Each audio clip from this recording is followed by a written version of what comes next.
Welcome to the Boundless Bible. My name is David Shapiro. Hey, I'm Javi Marquez. And I'm Jason Holloway.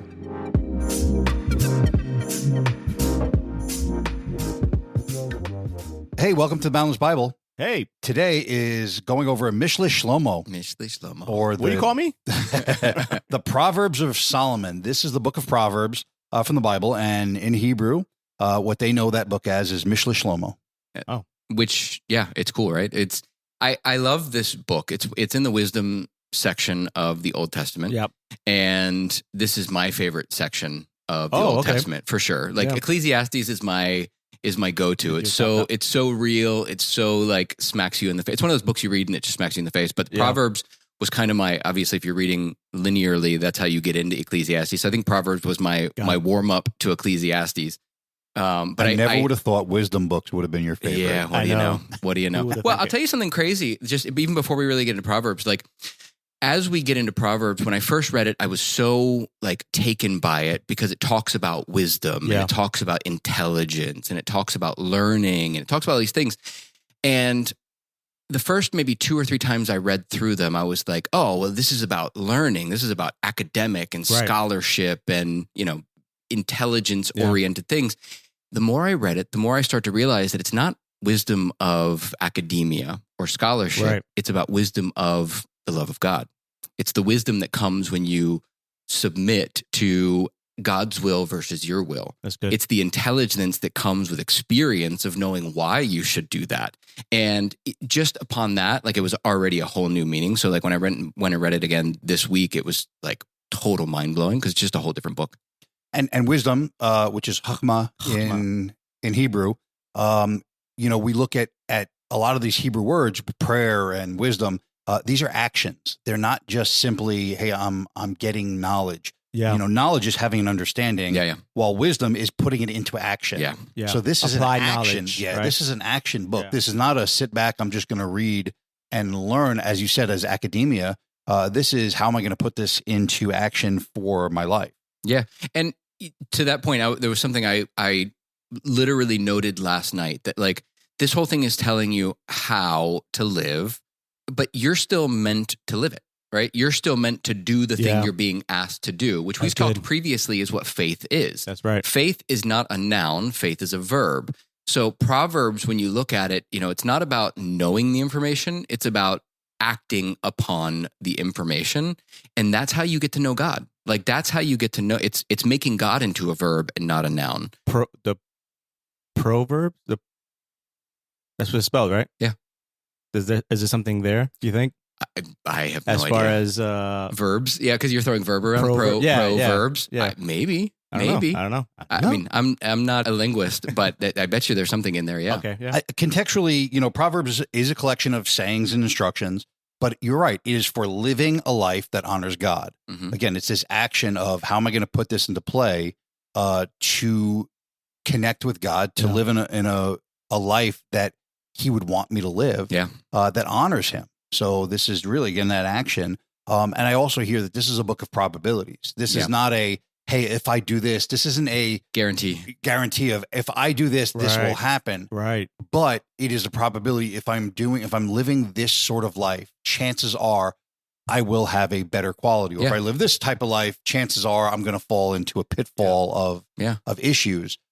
So it's a really interesting book. I think that people look at it and go, okay, let me study, let me get the knowledge, or let me get the answer. Yeah. And it's a lot more than that. So Solomon wrote all the Proverbs? Most people think that Solomon wrote all of Proverbs. Okay. Almost every scholar in the world said no. Who is Solomon? These were a collection from different writers. Now, Solomon did write thousands. Wasn't it like 3,000 that he said to have written in his own? He's written thousands of Proverbs.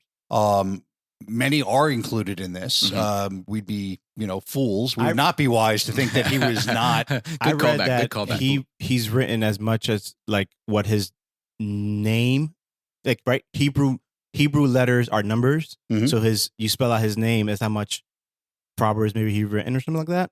I did not hear that, but I'm gonna. You just gave me something to research tonight. Yeah. But yes, he did write. And the other thing is, when you look at Proverbs and other writers, these are all influenced by Solomon. Mm-hmm. Nobody thinks that this is not, at the very least, influenced by Solomon. And just for a quick overview, Solomon is the son of David. This is the son of David and Bathsheba. And he is, when he took over as king, of all the things that he could have asked for when God said, I will give you whatever you wish, he asked for wisdom. And he asked for wisdom to serve God better. And because of just the humbleness of what he had asked, he could have asked for all the riches and things like that. Yeah. God gave him to be, the gift of the wisest man to ever live, along with riches. I'll tell you, listen, if I was ever going to live in any biblical time in the Bible, it would be this time, because the Israelis were flourishing. The Hebrews were flourishing. There was, an abundance of money, and they weren't involved in any war at this time. Mm-hmm. Man, this was kind of like the golden years. And that's the product of wisdom that Solomon had, right? Like he didn't ask for never a war. Even thought. Yeah, he didn't. That's the thing that always got me about that. He didn't ask for riches. He didn't ask for peace. He didn't ask for any of those things. He asked for wisdom, which gives you riches and peace. Like, wow. Right? Like that's I've always the probability of the probability. There you go. Very, very good. Very good. The probability of riches and peace. But I don't think that's any accident whatsoever. Not even by a little bit, right? So, but beyond Solomon, like the other two who wrote that they know of, right? Agur, and Lemuel, is that right? And they're both kings after him. Is that correct? They were both kings after him that lived after him. Yep. But they added to his writings and added in the style of his writings. Do I have that right? No, you're good. Yep. So far, you're right. Both wrote at the end of Proverbs. Those are the last two verses that the last two series of verses that you'll find at the end of Proverbs. Yeah. So not all Solomon oriented, but definitely based on Solomon. Yeah. Hezekiah might have written some of the Proverbs. Yeah. They have a lot of it. Here's the thing, that they don't have exact authors when they announce themselves. So, Agur and Lemuel announced themselves as the writers. Got it. But it's broken down, Proverbs is broken down into a couple different sections. The first section is really about, it's a father talking to his son about wisdom of God and obeying God. It goes through a lot of the Proverbs and wisdom in the middle of the book. It ends with, again, Agur and Lemuel. And then the very last part is now a mother talking to her son. About wisdom. So it starts with the father and son, ends up with the mother and son. So they mirror each other sort of, but the beginning is really, just a beautiful tale of this father telling his son about how to act with God. Yeah. Which I love. Yeah. And, even before we get into some of the Proverbs themselves, I think it's important also to put it in context, right? Like I said, it's the wisdom books, but I think it's also important to put in context why the wisdom books are there.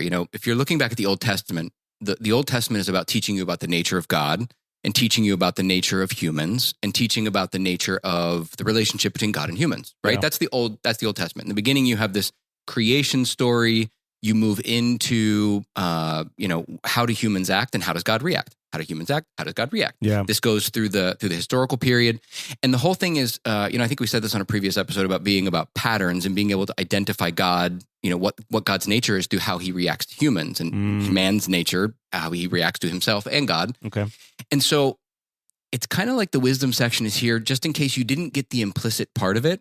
Proverbs is here to make sure it's explicit. Like if you didn't get it so far, now's the time to sit down, focus on this, just do this. Do this, act like this, learn it experientially as opposed to learning it through somebody else's. What is a smart person learns through other people's mistakes. But if you haven't learned through other people's mistakes in the Old Testament, now it's time to listen to the Proverbs and learn for yourself. Which probably brings us to maybe Proverbs 27. Well, it does, but before that, just kind of what's interesting is if you look at the Jewish faith, it is a widely studied book. Obviously, probably this is among the most in the world, right? One of the most. But it's a weird thing that they did because as studied as it is one of the books that they rarely teach in their yeshivas and their schools. Why is that? So they don't really teach it. And what they really talk about is that there is so much here, and there is the surface level, which it's it's interesting because, this is the Boundless Bible. Yeah. There is that surface level reading, and then you go deeper and you go deeper and you go deeper. And what they found is that it's, you want to talk about the economy. You're supposed to do life with other people. Mm-hmm. God says it over and over and over again. But sages needed to sit alone to be able to get to the depth of what this, that makes sense. What this book has. So it is something where they look at it and they go, we're trying to teach you to be together. Right. Which again is that iron sharpening iron, which you just mentioned. Yeah. In Proverbs 27, but to do it alone, it's something that's hard to teach, especially when you're a student. I would argue that Proverbs doesn't need to be taught because Proverbs is a teaching, right? Like, correct. And to your point, like, look, you can tell me, you could read Proverbs to me all day, and I'll go, yeah, preach, son, preach. Like, but I'm not going to get it unless I live it. Like, when you read by yourself Proverbs, there's a couple in there that are going to hit you, and you're going to be like, ooh, that hurt. Like, that was a smack in the face. You came straight at me with that one. Yeah. And then, maybe the next day you wake up, I'm going to live my life based on this thing or another. Maybe not even the one that slapped you in the face, but something like that. And you realize you don't start learning the Proverbs until you start living the Proverbs. Like, there's this element of things that you know and things that you have experienced. Mm-hmm. And Proverbs is a very, very experiential book. And again, to your point, I don't think you can do that in groups. Yeah. I think it has to be done alone. And if we go into, Proverbs 27:17, iron sharpens iron. Yeah. Again, this is one of those moments where, hey, there's a couple of things happening traditionally in the Jewish tradition, which is they would never use iron to sharpen iron. They used stone. They used sharpening stones. Yep. So right off the bat, hearing that, you're going, wait a minute, that doesn't even make sense to us culturally. Yeah. Why would you do that? And then you realize, okay, they're talking about something on a deeper level than this. And the deeper level that, we're kind of all taught, which I do believe is correct, which is there is interaction. There is an interaction of constructive dialogue that helps people grow. Right. So you need to sharpen each other with your conversations, with your thoughts, with your interpretations. And the only way you're going to grow is through other people. Bounce it off of somebody else and go back and forth. Yeah. But that brings up an interesting thing that we talked about the other day, and I just want to bring it up. Like somebody in our Bible study the other day mentioned that, they were talking about, well, it takes, sharp iron to sharpen other sharp iron. And I kind of noticed that, like, actually, if you have a knife sharpener in your drawer, it's probably very dull. It doesn't have to be sharp sharpening sharp. It can be dull sharpening sharp. And why that's important is because, in the context we were having that conversation, the person was saying, well, what about when I'm feeling, low? How can I help somebody if I'm not feeling high on on my faith? If I'm not feeling, gung ho for God today, how can I stand in front of you and help you? Yeah. And the reality is that's not what iron sharpening iron is. It's like, look, you just need to be there.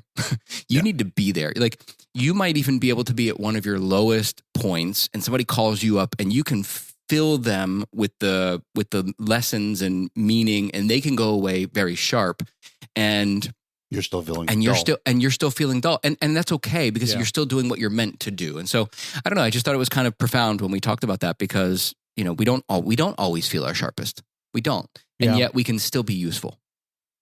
And on the flip side, there are some Jewish scholars who actually look at this verse in a negative light, and on that same term is while you're sharpening somebody, dull the person. Say that again. I think I talked over you. No, you're fine. So one of the negative things is while you are sharpening somebody else, can it dull you? Ooh. And this is seen as negative, where if you have two people that are trying to sharpen each other and you're actually dulling somebody else, you are feeling spiritually low. You are doing, whatever the case may be. Are you actually dulling somebody else? Well, it's a good thing I'm already dull. So I can't. And we look at the word sharp, we go, okay, we have this vision of this really super sharp sword. It can cut through anything, and it can slice a piece of paper with no problem. But look at the other, uses of the word sharp in the Bible, sharp tongue. Yeah. And you go, that's not a good thing. That's not a good thing. To have a sharp tongue or a sharp eye is also seen as not as a good thing in the Bible. So when you have iron sharpening iron, you're going, is that literally, so you're saying, hey, you're sharpening each other in a negative way, doing something. Can your friend sharpen you in a way that pulls you further from God? Can it be seen as something as I'm being sharpened or dulled in the wrong way? That's really interesting. And I think that's what the Proverbs are for, right? They're for meditating over and consideration, right? And like this week, as we were looking at these again, I was also saying, like, you know, Proverbs are not just in the Bible, right? Sun Tzu's Art of War is basically Proverbs. Yes. And, you know, Confucius is all Proverbs and things like that. Like, there's a lot of Proverbs in this world, and they're never necessarily meant, and I think it's true of these too, they're never necessarily meant to be, you said it yourself, the probabilities. It's not the guarantee, right? It's not this is definitely what's going to happen. This is what might happen. Why don't you spend some time thinking about it? Why don't you spend some time considering it in your own life and see where you come out on it? Speaking of Proverbs, actually, there's an Asian proverb that's one of my favorites, and I reference it all the time, which is a man never rows down the same river twice. And, you know, so like if you read Proverbs when you're 15, you read them when you're 25, and you read them when you're 35, you're going to get totally different things out of them. And, you know, I think that's what makes the Proverbs so interesting to me is I've read them just in this year. I've probably read them 3 or 4 times, and every time they've changed meaning or they've changed me more than, you know, they haven't changed at all, obviously, but I have changed every time I read them. What I do with Proverbs, I got this from a friend. The beginning of the year, it's like 31 of them. So it's like usually January 30. Oh, they do, January has 31 days. Oh, good one, yeah. So you read one every day, type of thing. It just kind of kicks off, That's cool. It kickstarts your year kind of thing. So yeah, I mean, I don't believe in resolutions and stuff like that, but I think it's a good way to just dive into the Word, and you know, that's one of the things about intentional diving into the Bible. So that's one way of doing it. And Proverbs is one of the ones where when you look at it, when you're saying, oh, hey, don't read things out of context, Proverbs is written in a way where, you know, the line before and the line after don't make any sense with the line you're reading. They actually are individual pieces of wisdom. Some people actually call them parables. Yeah. They say, hey, these are the parables. Is that what they call them? Yeah. They're actually, again, in Jewish tradition, they're looked at more as a parable. But I think it talks to, again, the fact that they're not meant for understanding. They're meant for contemplation, right? And they're meant to see where you're at, and even kind of like be a check for yourself as to where you are. The other thing that hit me this time is, you know, when you're talking about probabilities, where is God in the story, right? I was looking for myself, like, where is God in the story of Proverbs? And again, I already mentioned that you see God. God is not explicit sometimes in the way we want him to be explicit. Like, it's not in front of your face. You have to look for the patterns. You have to be able to pull them out. And the thing that Proverbs is so good at doing is showing you how God is a product of action and reaction, you know, action and consequence. If you do this, this will happen. Right. And it makes God very tangible, because all of a sudden, like, if I know that if I act in this way, I'm going to get, you know, quote unquote, the punishment of God. Or if I act in this way, I'm going to get the quote unquote reward of God. Yeah. And so it allows me as well to see God in an intellectually tangible way that I can't always in other ways. So I just love Proverbs, man. Yeah. Yeah. Proverbs talks a lot about the wisdom part of it, but he also talks about the folly of man and doing, you know, the wrong of things. So there is actually Proverbs 1:7. Yep. When you look at the English words of it, the fear of the Lord is the beginning of knowledge. Fools despise wisdom and instruction. We look at that, and the word fear is there, and instantly we go into this chaotic world of fear and punishment, and I am afraid of the punishment of God. Yeah. And when you look at the Hebrew starting of this, is Yirat Adonai. Yirat Adonai is fear of the Lord, but fear is reverence. It's awe. Yeah. So if you have a reverence of the Lord, it's not, hey, God wants you to fear him. Right. It is, if you respect me at the highest level. I got that from the AMP version, which I was so glad that the AMP version did that, because that word fear of the Lord has always gotten me. And then I realized it meant reverence. You know, it meant look, this is life. Like I just said, you can see life tangibly through the Proverbs, and reverence for the Lord means I understand that there are consequences if I screw up. I understand that. I have reverence for that fact. I'm not taking that lightly. Am I afraid of that? Yes, but it's not fear. Like, I'm not going to make my next step because I'm afraid. Yeah. But I have to be cognizant of it and put some weight on it. And that's what that fear of the Lord means. For me, when I hear the fear of the Lord, where that brings me to, it's a state of humbleness, right? It could be, we could be very prideful as human beings. We could be very egotistical.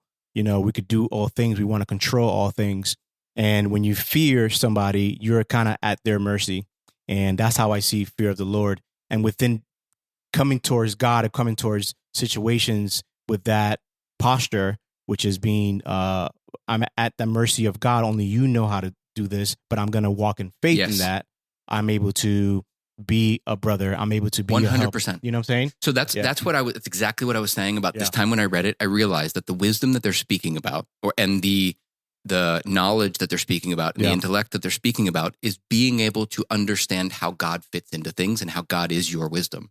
When you don't rely on your self-earned knowledge, but the earned knowledge from God, and you literally lean on God for wisdom and then follow His wisdom. That's what you're saying. Like that's the fear and reverence of God. And that's what I love. And that allows you to be humble. And I love when you break down Proverbs, you said before, David, it's the apply knowledge of it.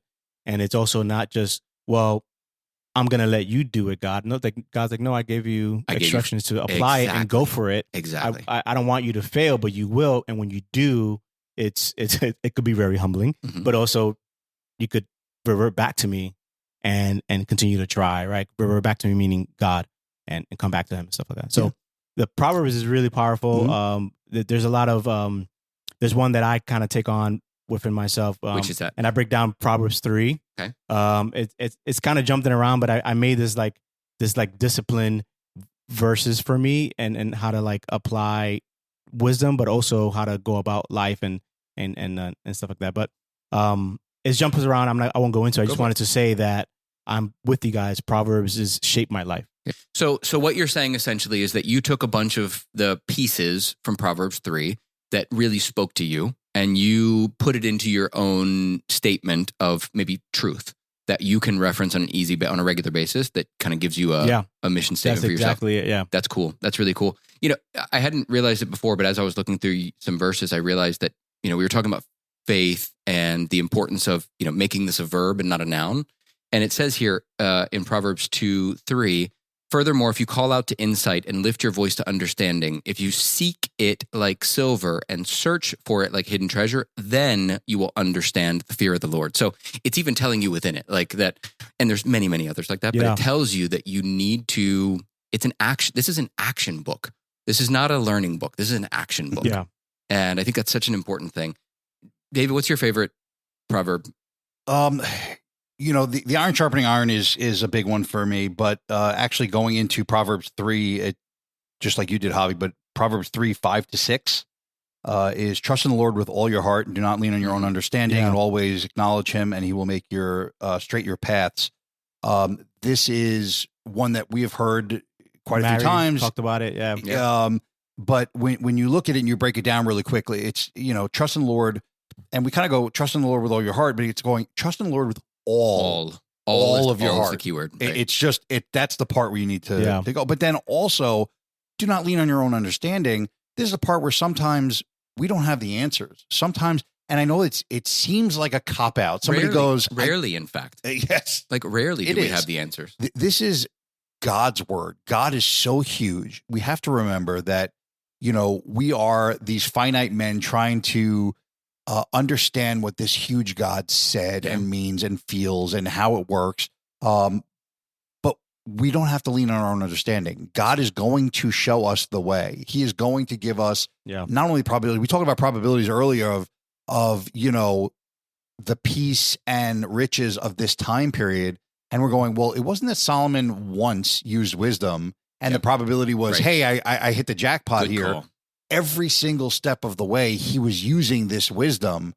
So the probability got better and better and better to come with a better outcome. And when I look at this, I'm going, if you really trust God with everything, with all of your heart and all of your understanding, you give it to him and you acknowledge him, he will make your path straight. Totally. And the thing is that's where that probability increases. If I do it once, it's a probability of, maybe, maybe not. Maybe I got myself to like 60-40 or 70-30. Yeah. But with every decision and every step, if I keep putting him first, the probability gets higher. Yeah. And then you can have more sure statements like, he will straight your paths. Right. Well, and when you talk about straighten the path too, I think a lot of people who are not kind of, deeply into it think that like he's going to straighten my path in the direction I want to go.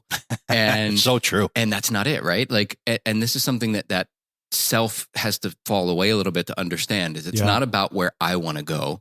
He's going to straighten my path to where I should go. Yes. And when I submit to that will, I'm going to realize that not only is that the best path, but it's a far better path than I probably could have seen for myself, because mine was strewn with destruction and stumbling and falling. And yours is probably also not you, Jason, but like I was going to ours is very about us too. Well, it's always about it. That's right? The point, right? Like, you see it like, oh, I want this path for I could be put on maybe this pedestal, but God is like, no, go this way. You'll still be good, but you'll bless others along the way. Yeah. I mentioned earlier that when you read things at different times in your life, they mean different things. Mm-hmm. But I'll tell you that particularly as somebody who's, newly, born again or has come back, had I read this early in the journey, I would have heard, like I said, the academia, the scholarship. Yeah. And then I read something like this, and it makes life so clear, the before and after. It says, this is 1:20. Wisdom calls out in the street. She makes her voice heard in the public squares. That's saying that, like, look, doing the right thing or doing the wrong thing is around you everywhere. It's screaming your name from every direction. Social media screaming your name. Churches screaming your name. Good people are calling your name. Other people. She cries out above the commotion. She speaks at the entrance of the city gates. How long, inexperienced ones, will you love ignorance? How long will you mockers enjoy mocking and you fools hate knowledge? If you respond to my warning, then I will pour out my spirit on you and teach you my words. That's good. So tell me, what does that mean to you now? Well, I mean, look, we always in our lives, atheist, Christian, you name it, know the difference between what we should be doing and what we shouldn't be doing. Wisdom is calling out to us from inside. Amen. Right? Amen. The question is, are you going to call back? Are you going to call back? I'm glad you brought that, and I want to transition to that. Let me go back to Proverbs 27:22, where it says, though you grind full in mortar, grind them like grain with a pestle, you will not remove their folly from them. I wanted to say what you're saying right now, Jason, is, and what I got out of that verse is, we could do all we could do as brothers to sharpen each other, but free will, gift and a curse for us as human beings. It's a gift because we're free to do what we want, and through that we receive his love. But because it's a curse, because we are free to do what we want, having our brothers and sisters telling us, hey, go another way, let me help you through this, it's up to you to follow it. It's up to you to take the applied knowledge to go about it. It's up to you to walk away from sin. And I think that's where the Proverbs is saying right there, it's saying we could try our best to help out another, and we want to do that, but it's up to the person to change. It's up to the person to lean forward. It's up to the person to receive the Christ. individual. Yeah. Right? Yeah. Well, I think if wisdom is seeing the Lord and having reverence for the Lord, and trusting the Lord with your steps and your life, and then they're saying a fool is going to be crushed, and no matter how much you break them up and crush them and step on them and try to show them, they're going to keep their folly with them. They're going to keep their mistakes with them. Sometimes that happens where you meet somebody and they're just getting beat down over and over and over, and you're going, why aren't you just trusting in this part? Why aren't you just going to the Lord, crying out to the Lord, praying to the Lord? Why aren't you doing these things? And changing your ways to start to trust that his path, like you said, Jason, maybe not the path you're choosing, but the path you're supposed to be on, it becomes wisdom versus being a fool that you're trying to crush it out. And I hate to be the gut puncher, but it's not always somebody else. Like sometimes you have to acknowledge that you're still the one who's not calling out to God. You're still the one who's struggling in your faith, and you're not taking the actions it will take to get closer to God. Sometimes it's you who are not, who are not living in the right way. Even though you are a follower, you're not there. So that is a gut punch. I appreciate that. It was more of a personal gut punch. I just fight clubbed myself. No, but it can happen in moments. It doesn't have to be all or nothing. I think what we look at sometimes is there's an all or nothing mentality. Yeah. I am all in. I am all Super out. good. And sometimes there's pieces of it and I go, listen, I follow God. I know God. I love God. I study God. I'm all in. You work for God. And I work for God. And then you do something, you're like, that was not very godly. Right. That was really worldly. Right. And that gut punch might only be a temporary moment. But it is meant to put me back on track. Right. Exactly. It's meant to put you back in the right place. And I think all the Proverbs are meant to do that, right? Yeah. All the Proverbs are meant to make you look inside yourself, look at other people and understand things better. And that's what we're there for. Going back again to the iron sharpening iron. I know I mentioned the sharpening part, being, hey, it could be a sharp tongue and all that. But the word used, chadad, is what the word sharp is used. And it's actually used only one time. So sharp tongue and all that is a different word. Sharp, chadad, is only used one time in the entire Bible. And sharp is used quite often, and it's only in this verse. And really? Yes. And it's incredible because that version of the word sharp means keen or alert. So now when you're sharpening somebody, you're trying to get them to be more keen or more alert to God's will. So for me, I'm looking at this and going, you know what? I think that when you look at Proverbs, there's no shock that it would be anybody's favorite or second favorite book, because we're meant to get sharper in God's word. We're meant to sharpen each other in God's word, and it's meant to be in action. Yeah.